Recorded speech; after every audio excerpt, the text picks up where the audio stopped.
Sir मी जिथून जन्मभूमी माझी हीच आहे आणि मी कर्मभूमीसाठी मी बाहेर गेलो होतो. कर्मभूमी पार पाडून मी आपल्या मातृभूमीत परतल्याबद्दल मी खूप खूप भारत मातेचा आभारी आहे. हो त्यामध्ये आपल्याला एक आठवणीचं अक्षर म्हणून काय सांगाल? सर, मी माझ्या आठवणीचा एक मेमोरेबल क्षण सांगण्यासाठी मी जेव्हा सियाचीन लडाख मध्ये ग्लेशियर नॉर्थ ग्लेशियर मध्ये पोस्टेड होतो त्यावेळेस मला असं वाटलं की मी एक धर्तीवरला एकच मनुष्य आहे, बाकी कोणीच मनुष्य नाहीत.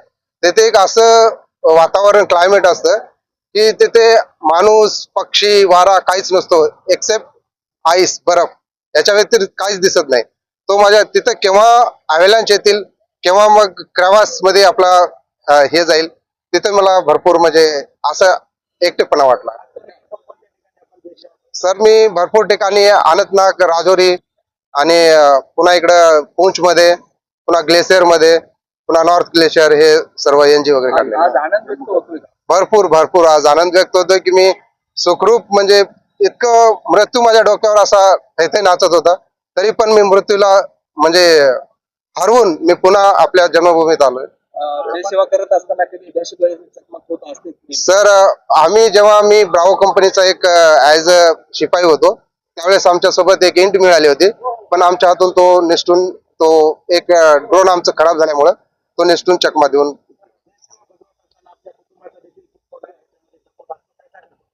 सर मी कुटुंब तर माझी खूप हलाखीची परिस्थिती असताना आमच्या आई वडिलांनी शून्यातून आम्ही सगळं शून्य होतो त्यावेळेस आमच्या आई वडिलांनी 10-5 रुपयावर मजुरी करून मला जेव्हा भरती होण्याची संधी मिळाली, माझे सावंत सर सोबतच आहेत, यांनी मला त्यावेळी एनसीसी मध्ये जॉईन करून घेऊन 500 रुपयाची गिफ्ट देऊन मला भरतीला पाठवलं.